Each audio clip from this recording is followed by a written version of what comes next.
Pussies. At my age, I need all the help I need all the help I can get with comfort on motorbikes. My bones are creaking, so I've got to do something about the reach to my bars. I had 20mm Motech risers on them before, and that helped a bit. That took the pain out of my shoulders. But I need a shorter reach as well, so I had to do something about that. So here we go. Oh, that gives me a bit of vertigo, that does. So see this bar riser, 20mm SW-Motech bar riser. Very simple. You just get replacement bolts, and it's a 20mm up. And so because of the angle, you're getting these things, the bars are a little bit closer to you, but they're still not quite close enough to me. They are raised, obviously 20mm, but you're only getting a few millimeters of backward movement. Now that was great. That took the pinch out of my shoulders, so that was fantastic. It did a lot for me. But I still want to reduce my reach to the bars a little bit. So after looking at the forums, someone's come up with these, which are a slight angle back too. So this is from VOIGT Moto Technique, or Technic. And these will just sit here instead of those and give me a bit more backward movement to them as well. They actually do a base like this to go underneath these if you want to raise it as well. Now you've got to be a little bit careful with the Gen 3. These are very much moved further backwards than the previous generation Tigers.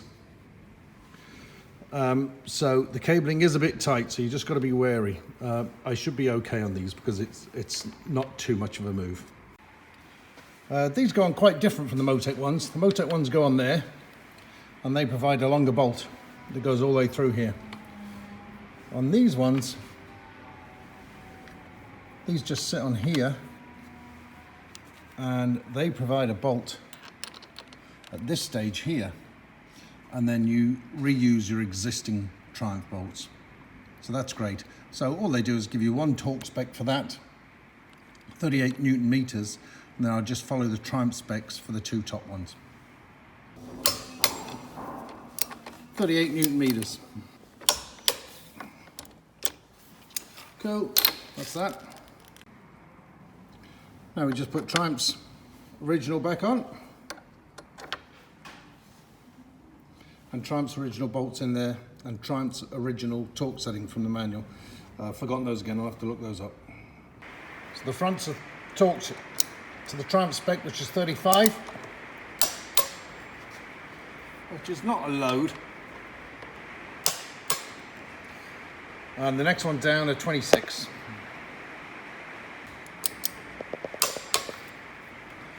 Now remember on this, you're actually clamping these bars, you're not trying to close that gap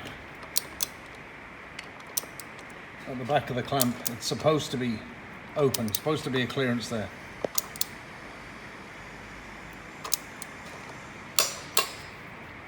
See that gap? Okay, it's supposed to be there. So it's flush at the front, but a gap at the back. Don't keep tightening the shit out of those until you close that. Right, I can feel a tiny reluctance on full lock left, and it is this clutch line.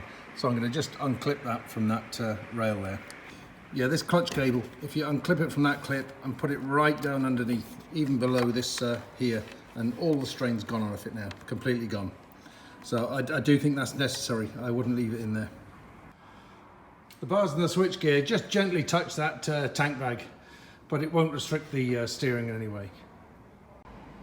Again, I will say, I kind of think I got a bit shorter arms. I'd say 90% of people won't touch these because they have been moved a fair bit back by Triumph on this 2018 model onwards. This works well for me, but I'd say a lot of people don't even touch this stuff. Yeah, I'm really happy with that. That's just taken that little extra reach out of my arms. When I'm cruising, say on a motorway or something like that, to grip the grips nicely and to keep my hands warm, I'm just leaning a bit too far forward. So that extra backwards presentation, that's just taken. So the previous ones took the strain off my shoulder blades, but this is now giving me a little better reach, so I'm grabbing the bars a little bit easier. So that's great.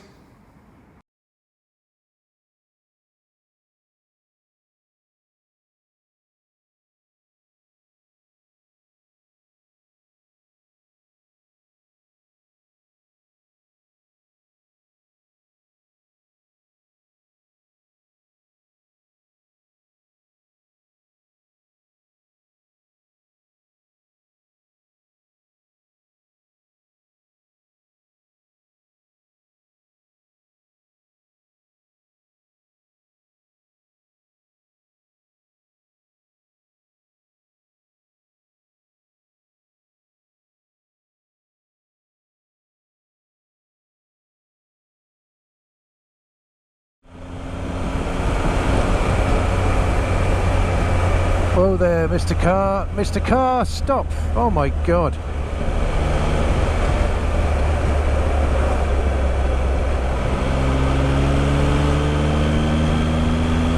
That's his mum going to tell him off. Don't you be crossing that road now.